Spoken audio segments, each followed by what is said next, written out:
What's up mga kumari kong tigang? Kayo po ba mga kumari kong tigang ay may mga negosyo? Kayo po ba'y nagbebenta o nagtitinda? At kayo po ba'y nakakaranas ngayon ng pagbaksak o pagtumal po ng mga benta po ninyo?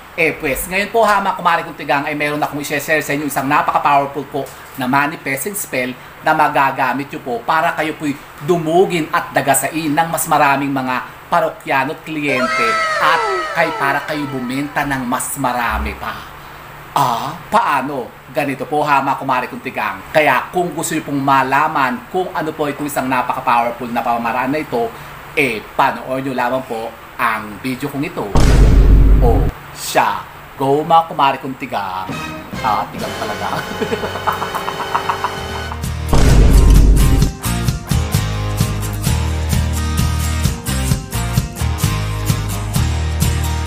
So, ayun na nga po ha mga kumari kong tigang, isang mapagpalang araw naman po sa inyong lahat at naway nasa mabubuti po kayong kalagayan ngayon kasama yung mga pamilya at mga mahal sa buhay.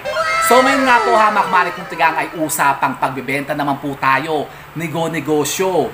Yan, kung kayo po ha mga kumari kong tigang ay may mga businesses po nga dyan at medyo kayo po yung nakakaranas ngayon ng medyo pagtumal at pagbaksak po ng mga benta po ninyo. Alam niyo po ba ha mga kumari kong tigang na marami naman po tayong magagawang mga pamamaraan para tayo po'y makaboost ulit ng ating mga benta at kita para lumaki po ulit yan. Paano? Ganito po ha mga kumari kong tigang. Napakasimple lang naman po na maituturo ko sa inyo ngayon. Kayo po'y maghahanda lamang po ng mga iba't ibang mga kasangkapan na gagamitin natin para tayo po dagasain at tayo makaakit ng mas maraming benta at kita. Ano yan? Ito po, unahin po muna natin itong ritual na ginagawa po natin ha mga kumari kong tigang kapag ka tayo po bago magbukas ng ating mga tindahan. Paano? Ganito po, kapag ka umaga po ha mga kumari kong tigang, pag magbubukas kayo po ng mga tindahan po ninyo, kumuha po muna kayo ng isang tabong tubig. Pagkatapos, ibulong nyo po muna ang orasyong ito. Ang salitang akumbral. Yan. Ang salitang akumbral po ha mga kumari kong tigang ay aakit ng mga sinasabing mga benta at kita po ninyo sa mga tindahan po ninyo. Napakaraming mga pera ang aakitin yan. O di kayo bebenta ng mas marami ha mga kumari kong tigang. Yan po'y ibubulong nyo lamang po ng 3 beses ha mga kumari kong tigang sa isang tabo ng tubig at yan po ay ibubuso lamang po sa harapan po ng mga tindahan po ninyo. Pagkatapos po nun, magbukas kayo ng mga store po ninyo at makita nyo, nako, mamaya-maya andyan na. Nako, nagdadatingan na yung mga kliyente nyo, yung mga customers po ninyo para kayo po'y, nako, bumenta na. Talaga ba? Subukan nyo yan po ha mga kumari kong tigang. Kung hindi nyo pa nasusubukan yan, i-try nyo po para malaman nyo po kung ano po magiging epekto po nyan sa inyo. Isa pa po ha mga kumari kong tigang. Mainam na mainam din po kung kayo po'y maglalagay po nito sa inyo pong mga tindahan. Halimbawa kayo po'y may mga sari-sari stores o meron kayong mga shop o kayo po'y nagbebenta ng kung ano-ano. Halimbawa kayo po'y nasa palengke, may pwesto po kayo. Nagbebenta halimbawa kayo ng mga bigas, yan yung mga karne, gulay, prutas, ganyan, isda, mga baboy, manok, yan. Alam nyo po ba ha mga kumari kong tigang, nasa simple lamang pong paglalagay po ng kalamansi. Kalamansi, opo, eto po ha mga kumari kong tigang. Ay nako, makakaakit po kayo ha mga kumari kong tigang ng walang humpay na pagpasok ng maraming benta sa buong maghapon. Kasi ang mga customers po ninyo, aasimin. Mangangasim yan ha mga kumari kong tigang at para maglalaway, tululaway talaga sila. Tatry nyo na po ba ito ha mga kumari kong tigang? Yung paglalagay po ng kalamansi. Paano? Ganito po, kayo mamimitas lamang po ng mga bunga ng kalamansi. Kung kayo may mga tanim na kalamansi. Pero kung wala naman, di bumuli na lang po kayo dyan sa katabi nyo. Halimbawa, may mga nagtitinda ng kalamansi. Magkano ngayon ng kilo ng kalamansi? Medyo mahal ngayon, 120 ang isang kilo. Nako, sa Robinson nga, bumili nga ako ng isang araw, 35 pesos. Nako, mga layot-layot na, dilaw-dilaw na. Pagkamahal lamang ako, kumari kong tigang ng kalamansi ngayon.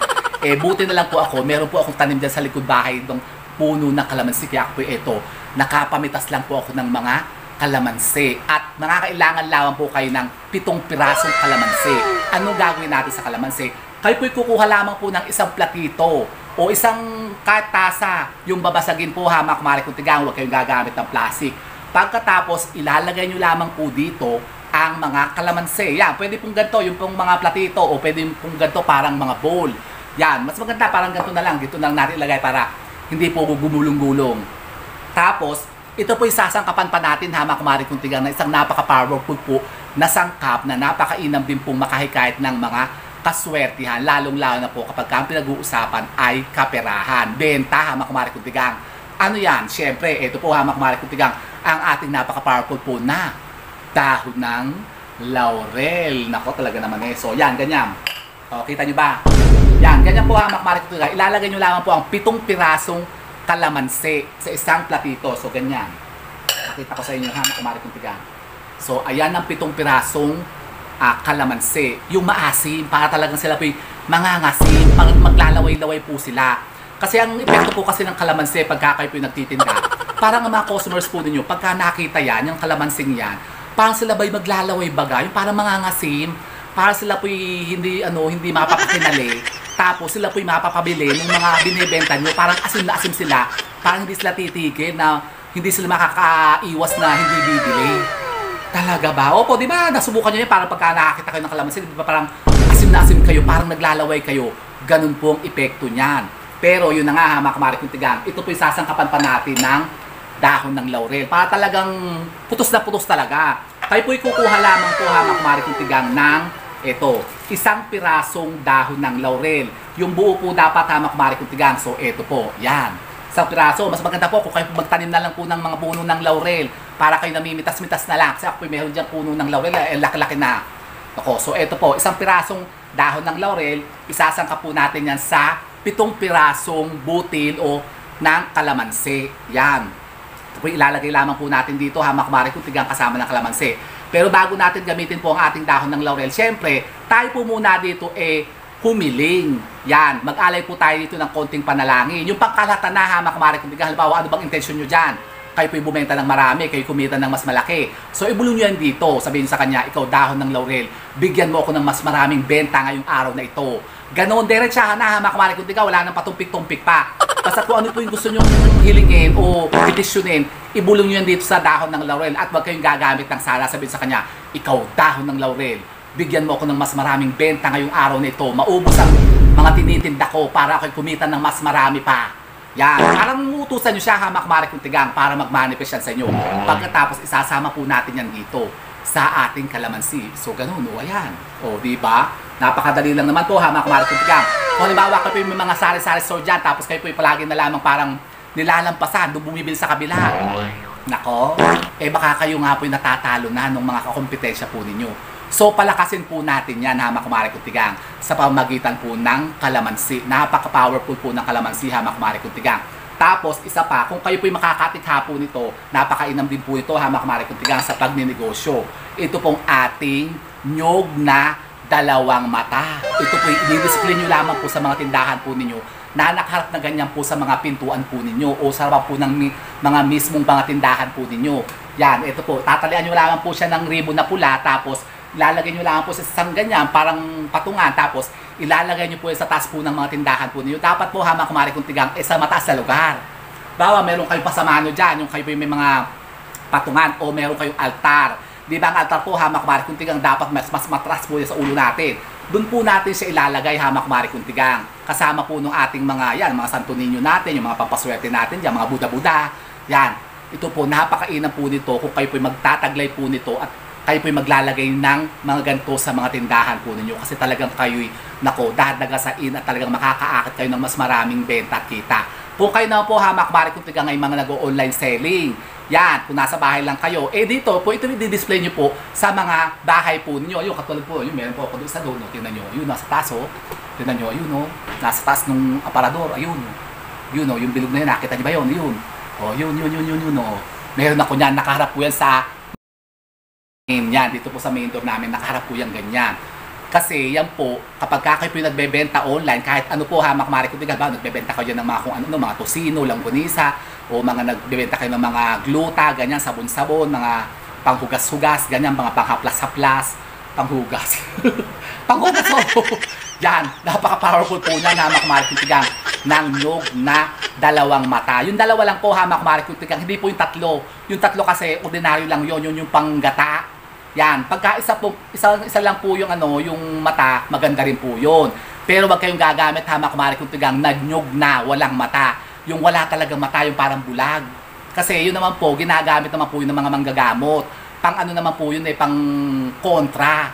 Pang kontra sa yung mga mangko, mga mambabarang, mangkukulam, ganyan, mga manguusog, manggagawin, manggagahoy, yung mga mahilig magpalipad hangin, yan, yung mga nanunumpa. Hindi kayo tatalaban yan, kumari kung tigang pag meron kayo noon, yung nyug na walang mata. Di ba tayo nga po meron ng ipineplex ngayon na yung langis ng nyug na walang mata, kasama po yung kinudkud na kahoy ng sinukuang puti. Available po yan, kumari kung tigang. Kung gusto nyo po maka-order po niyan, mag-PM po kayo sa akin kasi yan po ipinalilimusan din natin, kumari kung tigang. Available po siya ngayon. Tapos, kasi yan pong mga nyug na walang mata, hindi rin kayo makikita ng pera.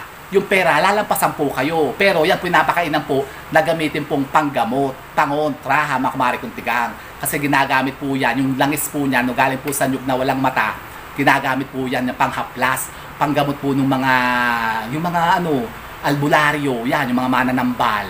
Yan, pero ito po, kapag ito naman po nakuha po ninyo, yung dalawa po ang mata, isang bibig, actually, isa pong isang mata, isang bibig, yun po talaga yan, hindi po talaga dalawang mata yan. Ito po ang mata niya, ito po yung bibig niya. Kumbaga, buwan at araw kasi yan, kumari kung tigang. Kaya, napaka-powerful po nito. Kung pagka kayo po ay nang aakit ng maraming benta o pera. Kaya, kayo po mag-atikha po ito, kumari kung tigang. At subukan nyo rin po yung ating napaka-powerful po na manifesting spell na i-share natin dyan. Gawin nyo po kumari kung tigang yung ating napaka-powerful po na manifesting spell sa isang tabong tubig at yan po ibubuso lamang po sa harapan po ng inyong pong mga tindahan para matanggal ang lahat ng mga sinasabing mga negativities na maaring lumulukob na dyan sa mga tindahan po ninyo. Kaya kayo po parang inaalat at minamalas. At yun na nga, kayo po maglagay nito kumari kung tigang ng ating mga kalamansi. So yun po kumari kung tigang, subukan nyo po ito. Hindi nyo susubukan, subukan nyo para malaman nyo po kung ano pong maaring maidulot nitong kaswertihan sa mga businesses po ninyo. Gusto yan, gusto ko yun kumari kung tigang. So yun po kumari kung tigang, at po kayo po makatanong at patungkol po din sa ating mga pinlist na mga pampaswerte kayo, pwede po kayo magtanong dyan. Mag-iwan lamang po kayo mga question nyo dyan sa ating comment box at kapag kayo po nabasa natin, yan po sasagutin ko rin dito. Di ba ga? And so with that mga kumari kong tigang, keep safe and God bless. Thanks for watching and don't forget to subscribe my channel. I know you like it and don't forget to brush your teeth. Bye mga kumari kong tigang. Darna! Darna!